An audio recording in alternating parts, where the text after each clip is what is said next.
Assalamualaikum warahmatullahi wabarakatuh. Perkenalkan, saya Febrian Sandi dengan NIM 220106094. Di sini saya akan mempresentasikan pengembangan produk obat. Slide pertama itu tuh ada tahapan pengembangan obat, di mana yang menunjukkan si penurunan jumlah senyawa yang diuji di setiap tahap pengembangan obat itu tuh melalui riset dasar, penemuan obat, praklinis, klinis, dan persetujuan. Selanjutnya ada pengujian praklinis. Untuk tahap pertama itu melibatkan in silico, yaitu permodelan komputer untuk menguji calon obat secara virtual, mengurangi waktu dan biaya riset. Selanjutnya ada uji in vitro. Ini tuh dilakukan pada sel atau jaringan di laboratorium, membantu kita memahami bagaimana obat berinteraksi dengan targetnya. Setelah pengujian in vitro berhasil, kita itu melakukan uji in vivo pada hewan untuk menilai keamanan dan efektivitas potensial obat sebelum uji klinis pada manusia. Selanjutnya ada clinical trial atau uji klinis, tahapan pengujian obat pada manusia. Yang terakhir itu ada clinical approval atau persetujuan klinis. Tahap ini tuh dimana obat telah berhasil melewati semua fase uji klinis dan telah dinilai aman dan efektif oleh BPOM. Pada slide ini tuh terdapat 5 fase pengembangan obat. Yang pertama itu ada penemuan dan pengembangan, fokus pada identifikasi target, penemuan calon obat, dan optimasi. Yang kedua itu ada penelitian praklinik. Ini tuh berfokus ya pada pengujian keamanan dan efektivitas pada hewan. Yang ketiga ada penelitian klinis. Ini tuh berfokus pada uji coba pada manusia. Selanjutnya, yang keempat ada peninjauan FDA atau badan regulasi lainnya. Ini tuh berfokus pada proses persetujuan regulasi. Yang terakhir ada pemantauan keamanan pasca pasal. Ini tuh berfokus pada pemantauan efek samping jangka panjang. Kualifikasi mencakup memastikan suatu obat untuk memenuhi kriteria spesifik terkait potensinya sebagai agen terapeutik. Hal ini tuh mencakup pembuktian efektivitas, keamanan, dan kualitas melalui penelitian praklinis dan klinis. Selanjutnya di sini ada from farm to pharmacy. Ini tuh tentang gambaran umum tentang perjalanan panjang dan kompleks dalam memproduksi dan mendistribusikan obat-obatan yang esensial, serta bagaimana kendala di setiap tahap itu tuh dapat menyebabkan kekurangan obat yang berbahaya dan berkepanjangan. Yang pertama itu ada boardroom decisions atau tahapan perencanaan produksi yang bergantung pada proteksi permintaan yang fluktuatif. Yang kedua itu ada processing facilities atau pengolahan. Ini tuh diekstraksi dan pemurnian dari bahan aktif. Yang ketiga itu ada regulatory review. Proses ini tuh persetujuan dan regulasi yang dapat menyebabkan keterlambatan signifikan. Yang selanjutnya itu ada global distribusi. Ini tuh masalah transportasi dan logistik yang berkontribusi pada kelangkaan obat. Selanjutnya ada hospital. Ini tuh dampak kekurangan obat terhadap layanan kesehatan. Yang terakhir ada apotek atau farmasi. Ini tuh kendala pengiriman dan kurangnya tenaga kerja di apotek yang dapat menunda perawatan.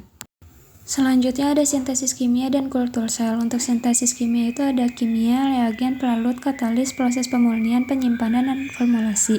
Untuk kultur selnya sendiri ada media, kimia, eksipien, filter, resin, proses pemurnian, penyimpanan, dan formulasi. Selanjutnya ada skala laboratorium, penelitian dan pengembangan senyawa baru.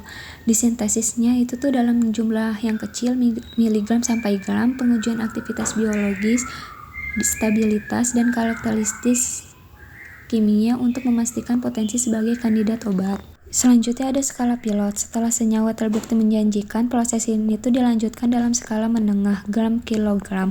Fokus pada optimasi proses, evaluasi kestabilan produk, dan validasi metode produksi yang konsisten. Selanjutnya ada skala industri. Produksi massal untuk distribusi menggunakan mesin otomatis dengan standar tinggi sesuai GMP-nya. Prioritas pada efisiensi, mutu, keamanan, dan kepatuhan regulasi agar obat layak edar.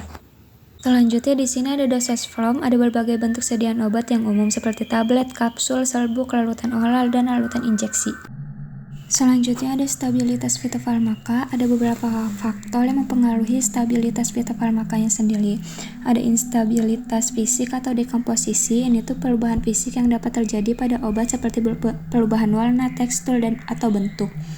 Yang kedua ada interaksi kimia dengan wadah, reaksi kimia antara obat dan wadah yang dapat menyebabkan degradasi obat. Yang ketiga ada faktor lingkungan, seperti suhu, kelembaban, dan cahaya dapat mempengaruhi stabilitas obat. Selanjutnya ada interaksi obat. Interaksi antara obat-obatan yang berbeda dapat mempengaruhi stabilitas dan efektivitasnya.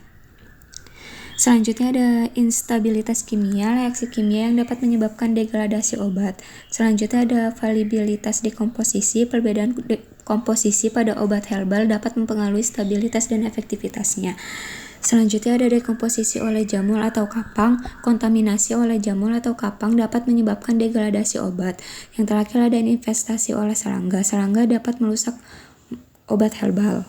Selanjutnya ada in silico, dilakukan dalam suasana virtual komputer atau simulasi virtual. Keunggulannya itu tuh ada biaya rendah, cepat, sama pengujian awal. Terus yang kedua itu tuh ada in vitro. Metode in vitro itu melibatkan pengujian stabilitas obat di lingkungan yang terkontrol di laboratorium seperti dalam tabung reaksi atau cawan Petri. Keunggulannya itu tuh lebih akurat daripada in silico, terkendali, sama relatif murah. Yang terakhir ada in vivo, pengujian in vivo ini tuh stabilitas obat pada organisme hidup seperti hewan percobaan atau manusia. Ini tuh memungkinkan untuk mengamati bagaimana obat dimetabolisme, didistribusikan, dan diekstresasikan dalam tubuh. Untuk keunggulannya itu tuh paling akurat dan mendeteksi interaksi. Di sini ada 4 phase. Yang phase pertama itu fokus pada keamanan atau safety. Phase ini tuh bertujuan untuk mengevaluasi profil keamanan obat dan menentukan dosis yang aman. Pengujian keamanan ini tuh seringkali diintegrasikan dengan penyelidikan awal tentang mekanisme kerja obat atau efikasi. Untuk phase kedua itu tuh fokus pada efikasi. Phase ini tuh berfokus pada evaluasi efikasi obat dan menentukan dosis optimal.